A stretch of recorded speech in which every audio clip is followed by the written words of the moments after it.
Listening to music is a great way to help with the winter blues. You may have a playlist of music that you listen to perhaps when you exercise or as you drive to work or school.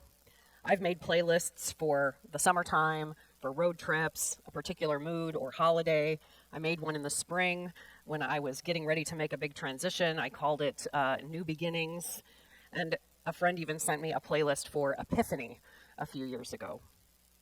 Interestingly enough, and I think some of you out there remember these days of making mixtapes, cassette tapes in the 80s and 90s for friends or boyfriends or somebody.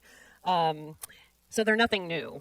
And even those were not a new thing because the Psalms in themselves were a playlist of Jesus' faith recorded in Scripture.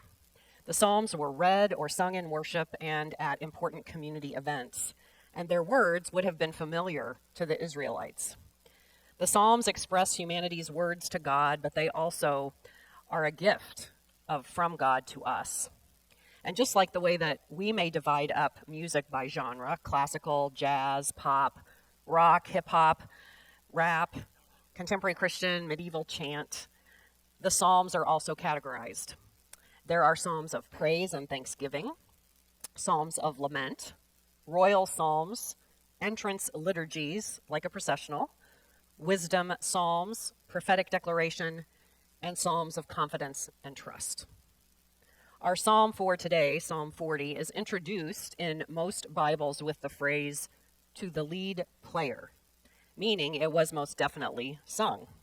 It is a hybrid psalm of praise and thanksgiving, as well as one of lament. As the songbook of our scriptures, they are helpful in so many situations. They bring healing, as well as help us to realize that we are not alone in how we feel.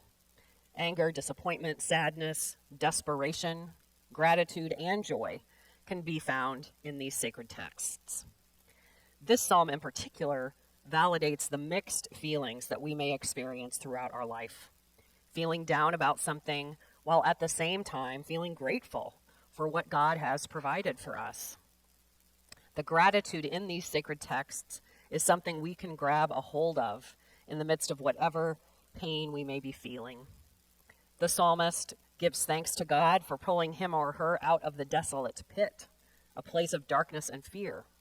And he also gives thanks for the song that God provides after the rescue, a song of thanks.